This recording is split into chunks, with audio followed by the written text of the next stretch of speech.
எல்லாருக்கும் நமஸ்காரம். ஸ்ரீமன் நாராயணியத்தில் 41வது தசகத்தில் 6லிருந்து 10 வரைக்கும் இருக்கக்கூடிய ஸ்லோகங்களை பார்க்க போகிறோம். முதல் ஸ்லோகத்தில் 5வது ஸ்லோகத்தில் நம்ம என்ன பார்த்தோம் அப்படின்னாக்க, அந்த பிசாசு உடம்போடு இருக்கக்கூடிய அந்த உடம்புல கூட குழந்தை கொல்லப்படாமல் இருக்கிறது என்ன ஒரு ஆச்சரியம் அப்படின்னு அங்கே இருக்கிறவெல்லாம் பேசியிருந்தா இல்லையா. 6வது ஸ்லோகத்திலிருந்து 10வது ஸ்லோகம் வரைக்கும் இப்ப பெருமாள் அந்த இடத்துல கோகுலத்துல எப்படி வளர்ந்துட்டு வரார், பெருமாள் இருக்கிறதுனால கோகுலத்துக்கு என்னென்னலாம் மாற்றம் நடந்தது, அங்க இருக்கிறவாள்லாம் எவ்வளவு சந்தோஷமா இருந்தா அப்படிங்கறத பார்க்க போறோம். ஸோ 6வது ஸ்லோகத்துல நீ கோகுலத்துல தங்கி இருந்ததுனால எப்படி இருக்கான், தினே தினேத்த, அதாவது எப்படி இருந்தது, டெய்லி கூட அங்க எப்படி இருந்ததுன்னா செல்வத்துக்கு குறைவே இல்லாம இருந்ததாம். செல்வம் பெருசா நிறைய செல்வங்கள் இருந்ததாம் அந்த இடத்துல. அதே மாதிரி நிறைய மங்களமான செயல்கள் அங்க நிறைய நடந்துட்டு இருந்தது. அதே மாதிரி அங்க இருக்கிறவா எல்லாருக்கும் சந்தோஷம் பொங்கி வழிஞ்சது அப்படின்னு சொல்றா. அது 6வது ஸ்லோகம். 7வது ஸ்லோகத்துல அப்ப நீ அங்க பிறந்துட்ட உடனே அவளுக்குலாம் ரொம்ப சந்தோஷம். அதனால என்ன பண்ணிக்கிறாளாம், கோபியர்கள்லாம் அவளோட வீட்டுல உன்னை விட்டு பிரிஞ்சிருக்கா இல்லையா, அந்த நேரத்துல அவளோட ஆத்துல இருக்கும்போது உன்னை பத்தியே சதா பேசிகிட்டே இருக்கா அப்படின்னு சொல்றா. என்ன பேசிட்டு இருக்கா, உன்னோட அந்த அழகான உருவத்தையும், நீ பண்ற விளையாட்டுகளையும், நீ பண்ற குறும்புத்தனத்தையும், உன்னோட சிரிப்பையும், இதை பத்தி அங்க இருக்கக்கூடிய பெண்கள் எல்லாம் ஒருத்தருக்கு ஒருத்தர் பேசி மகிழறாளாம். என்ன வேலை பண்ணிட்டு இருந்தாலும் அவ ஞாபகம் எல்லாம் உண்மையிலேயே இருக்கு அப்படிங்கிறா. சரி, அந்த வீட்டு வேலையெல்லாம் முடிஞ்சதுக்கு அப்புறம் என்ன பண்றா, டெய்லி உன்னை பார்க்கணும்னு சொல்லிட்டு உன்னோட வீட்டு வாசலுக்கு நின்றுடுறாளாம். அப்போ உன்னை பார்த்து மகிழ்ந்து போறா. வேலை பண்ணும்போதும் உன்னை பத்தியே பேசுறா. வேலை பண்ணி முடிச்சதுக்கு அப்புறம் உன் ஆத்துக்கே வந்துடுறா அப்படிங்கிறது 7வது ஸ்லோகம். 8வது ஸ்லோகத்துல அப்புறம் அந்த பெருமாளை குழந்தைய பார்க்க வரா இல்லையா, அப்போ ஒருத்தருக்கு ஒருத்தர் என்ன பேசிக்கிறாளாம், குழந்தை என்னையே தான் பாக்குறது அப்படின்னு ஒருத்தர் சொல்றாளாம். இன்னொருத்தர் இல்ல அது என்னதான் பாக்குறது அப்படிங்கிறாளாம். இன்னொரு லேடி என்ன பண்றா, என்கிட்ட வா அப்படின்னு சொல்லி கைய நீட்டி அந்த குழந்தைய கூப்பிடுறாளாம். இன்னொருத்தி சொல்றா, அங்க பாரு அது என்ன பார்த்துதான் சிரிச்சுட்டே இருக்கு அப்படின்லாம் சொல்றாளாம். ஸோ இந்த மாதிரி கோபியர்கள் அவெல்லாம் உன்னை கொஞ்சறதுல ரொம்பவும் சந்தோஷப்பட்டா அப்படிங்கிறது 8வது ஸ்லோகம். 9வது ஸ்லோகத்துல கோபியர்கள்லாம் உன்னோட திருமேனியை தொடணும் அப்படிங்கிறதுனால ஒருத்தரும் என்கிட்ட வான்னு உன்னை தூக்கிக்கிறதுக்கு ஆசைப்பட்டாலும், நீயும் ஒருத்தர்கிட்டேருந்து ஒருத்தர் இன்னொருத்தர்கிட்டேருந்து இன்னொருத்தர்னு தாவி எல்லாரோட மடியிலையும் நீயும் போய் உட்காந்துட்டு ரொம்ப அழகா விளையாடிட்டு இருந்த அப்படிங்கிற. அதை பார்க்கும்போது எப்படி இருந்ததான், ஒரு செந்தாமரை பூமாலையில மொய்க்கக்கூடிய கருவண்டு மாதிரி நீ இருந்த அப்படின்னு சொல்றா. இது 9வது ஸ்லோகம். 10வது ஸ்லோகத்துல தன்னோட மடியிலிருந்து உனக்கு பால் ஊட்டக்கூடிய நிலைமை அந்த உன்னோட தாய்க்கு கிடைச்சது இல்லையா, அதுவும் உன்னோட திருமுகத்தை பார்த்து ரசிச்சுண்டும் அதெல்லாம் கிடைக்கப்பட்டிருக்கக்கூடிய யசோதைக்கு என்னதான் இன்னும் கிடைக்கல, எல்லாமே அவளுக்கு உயர்ந்த நிலையாவே கிடைச்சிருத்தே. ஒரு பெருமாளுக்கே பால் கொடுக்கக்கூடிய நிலைமை அவளுக்கு வந்திருக்குன்னா அவ எவ்வளோ பெரிய பாக்கியசாலி அப்படின்னு சொல்ற. அந்த மாதிரி இருக்கக்கூடிய குருவாயூரப்பனா இருக்கக்கூடிய நீதான் என்னோட பிணிகள்ல இருந்தும் என்னை காப்பாத்தணும் அப்படின்னு சொல்லி பட்டத்ரி இந்த தசகத்தை பூர்த்தி பண்றார். மேற்கொண்டு நம்ம ஸ்லோகங்களை கத்துக்கலாம். தினே தினேத பிரதிவிருத்த லக்ஷ்மீஹி அக்ஷீண மாங்கல்ய ஷதோ விரஜோயம் பவன் நிவாசாத் ஐவாசுதேவ பிரமோத சாந்திர பரிதோ விரேஜே. தினே தினேத பிரதிவிருத்த லக்ஷ்மீஹ அக்ஷீண மாங்கல்ய ஷதோ விரஜோயம். தினே தினேத பிரதிவிருத்த லக்ஷ்மீஹ அக்ஷீண மாங்கல்ய ஷதோ விரஜோயம் பவன் நிவாசாதயி வாசுதேவ பிரமோத சாந்திர பரிதோ விரேஜே. பவன் நிவாசாதயி வாசுதேவ பிரமோத சாந்திர பரிதோ விரேஜே. தினே தினேத பிரதிவிருத்த லக்ஷ்மீஹ அக்ஷீண மாங்கல்ய ஷதோ விரஜோயம் பவன் நிவாசாதயி வாசுதேவ பிரமோத சாந்திர பரிதோ விரேஜே. தினே தினேத பிரதிவிருத்த லக்ஷ்மீஹ அக்ஷீண மாங்கல்ய ஷதோ விரஜோயம் பவன் நிவாசாதயி வாசுதேவ பிரமோத சாந்திர பரிதோ விரேஜே.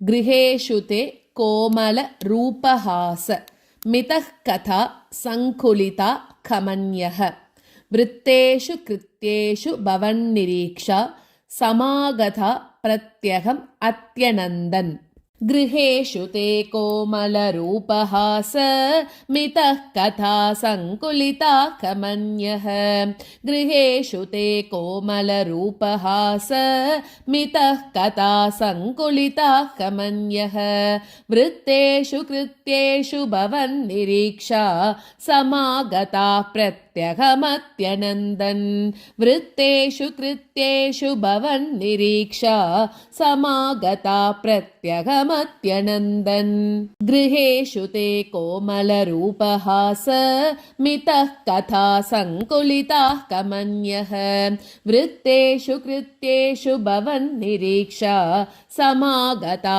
प्रत्यहमत्यनन्दन् गृहेषु ते कोमलरूपहास मितः कथा संकुलिताः कमन्यः वृत्तेषु कृत्येषु भवन्निरीक्षा समागता प्रत्यहमत्यनन्दन् अहो कुमारो मयि दत्तदृष्टिः स्मितं कृतं मां प्रतिवत्सकेन ये ह्येहि माम् इत्युपसार्य पाणि त्वयीश किं किं न कृतं वधूभिः अहो कुमारो मयि दत्तदृष्टिः स्मितं कृतं मां प्रतिवत्सकेन अहो कुमारो मयि दत्तदृष्टिः स्मितं कृतं मां प्रतिवत्सकेन ये ह्येहि मामित्युपसार्य पाणि त्वयीश किं किं न कृतं वधूभिः ये ह्येहि मामित्युपसार्य पाणि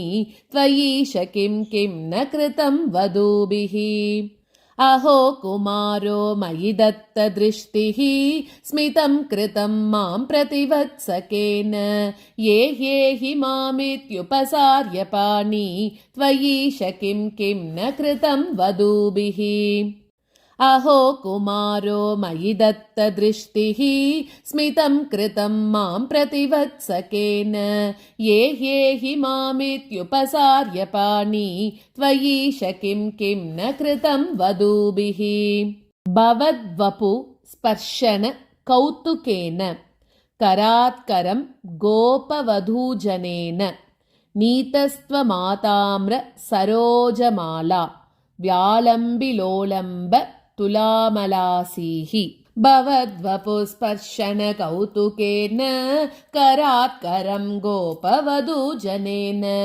भवद्वपुस्पर्शन कौतुकेन करात्करं गोपवधूजनेन नीतस्त्वमाताम्रसरोजमाला व्यालम्बिलोलम्ब तुलामलासीः नीतस्त्वमाताम्रसरोजमाला व्यालम्बिलोलम्ब तुलामलासीः भवद्वपुस्पर्शन कौतुकेन करात्करं गोपवधूजनेन नीतस्त्वमाताम्रसरोजमाला व्यालम्बिलोलम्ब तुलामलासीः भवद्वपुस्पर्शन कौतुकेन करात्करं गोपवधूजनेन नीतस्त्वमाताम्रसरोजमाला व्यालम्बिलोलम्ब तुलामलासीः निपाययन्ति स्तनमङ्कगं त्वां